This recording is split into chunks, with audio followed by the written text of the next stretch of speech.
Hi, so today I wanted to talk to you about how to do a flow coat of epoxy over a table.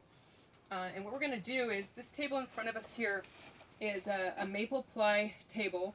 It's very old and it used to have laminate on it, and the lamination was all rippling, and most people would throw it out, but what I ended up doing was just kind of taking that lamination off. It was quite easy to just pop it off.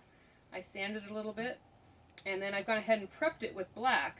And the reason I've prepped it with black is because my intention is to go ahead and put this City Lights. It's what we call, it's a mixed madness that we sell called City Lights, and it's a black holographic.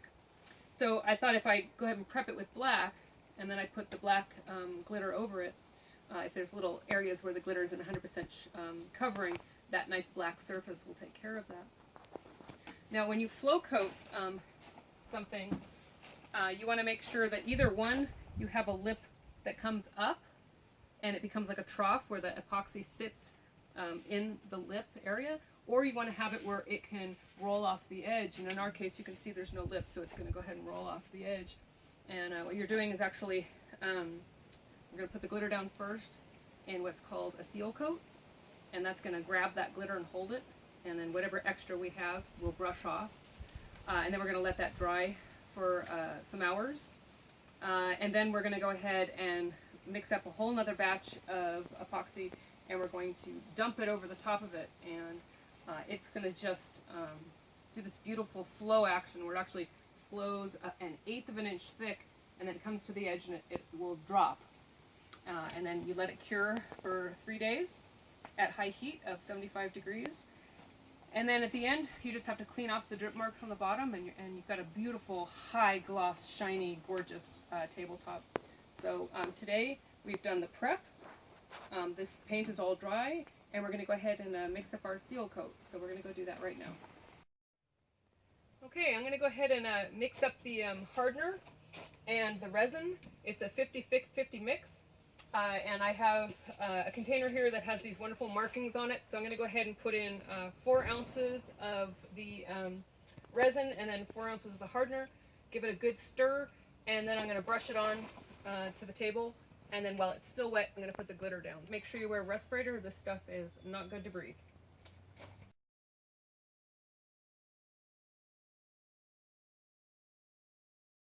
Okay, great. So I've gone ahead and mixed up my 2-part resin and hardener together. I'm about ready to put it down. What I'm going to be doing is brushing a section, putting glitter down, brushing a section, putting glitter down, trying to keep a wet edge so I don't have a line running through it. So I'm just going to be brushing and glittering at the same time and just doing it as cleanly as I can. So I'm going to go ahead and put my respirator on and get started here.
Okay, so you saw that I laid down the seal coat. I put the glitter on top. I'm using this brush to just make sure that it's evenly distributed across the surface.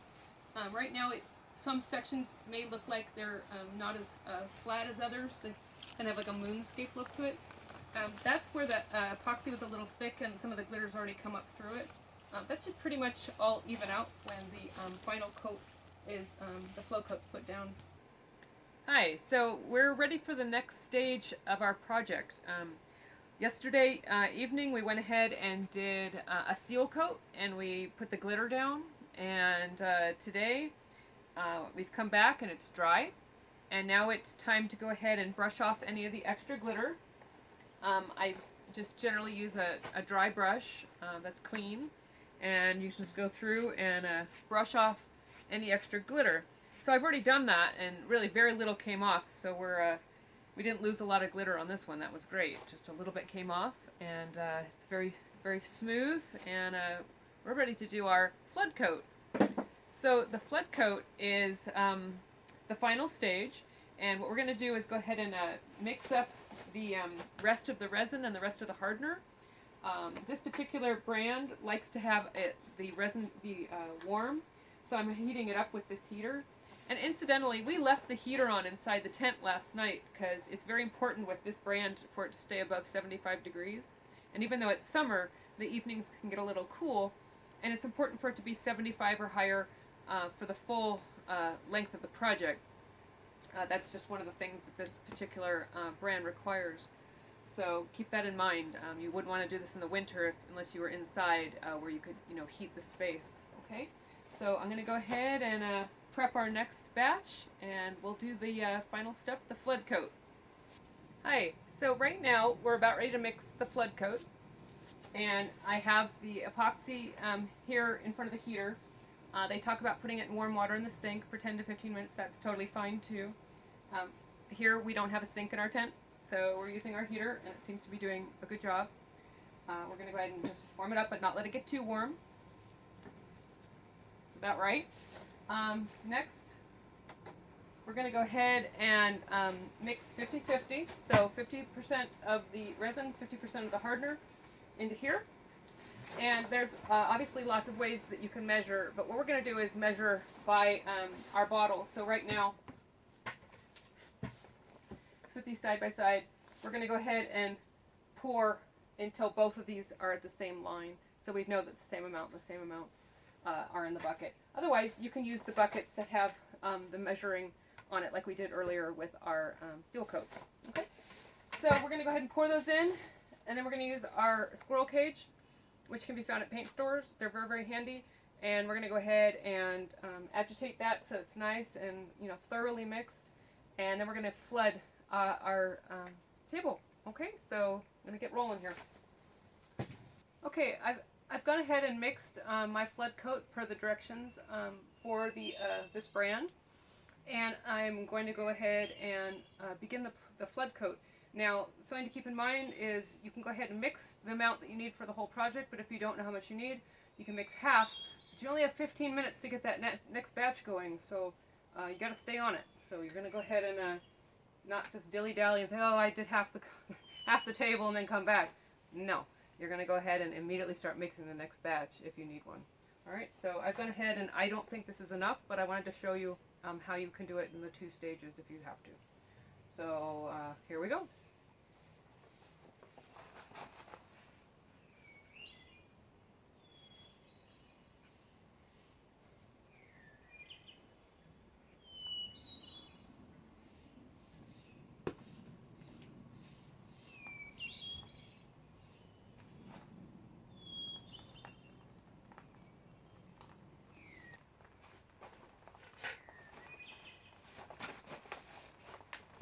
Okay, so I did my first pour here, and it looks very, very clean. This bucket is now done for. Don't use it. You're done. Grab the next bucket. I'm going to go ahead and mix up the rest of it in the same way that I did it before, working quickly but carefully.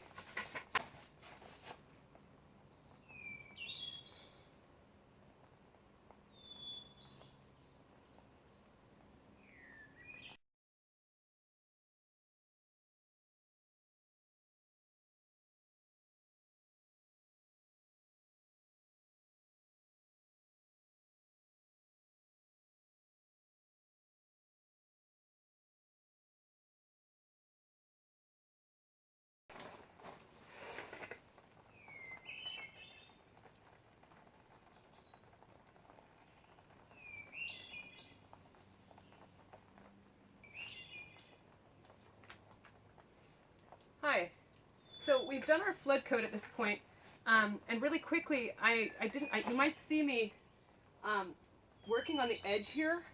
I'm not trying to remove drips. It's very important that you recognize I'm not trying to remove the drips that are on the bottom. The drips on the bottom are actually means it's working and it's good. You'll remove those with sanding later.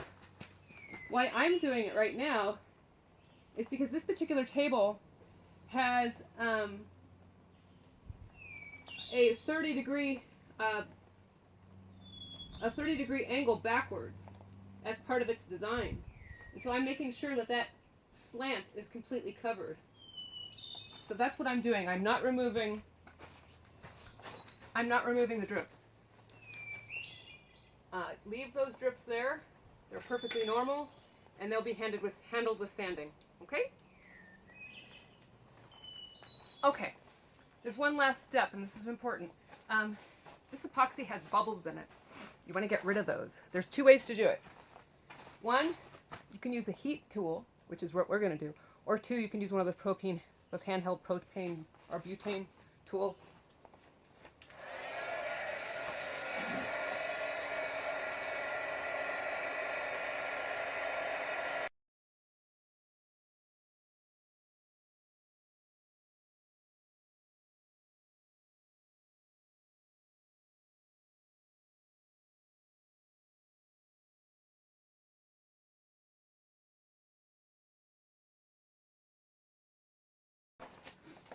Okay, we've done it.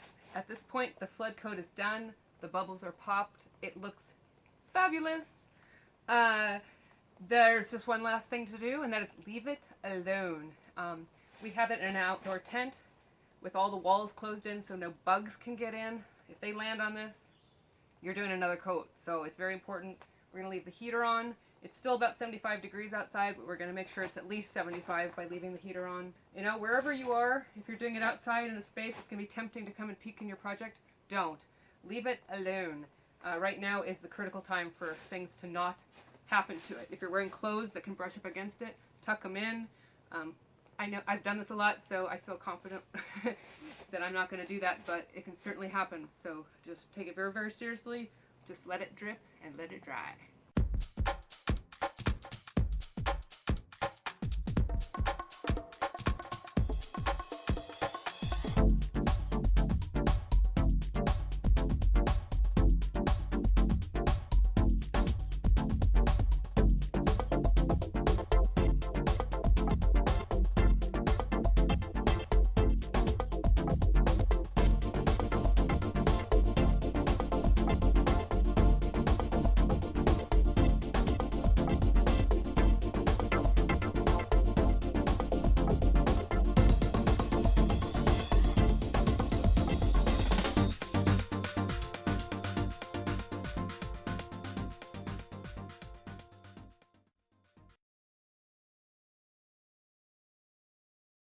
Hi, I just wanted to go over a few tips and techniques that I recommend. One, I really like the brand Ultra.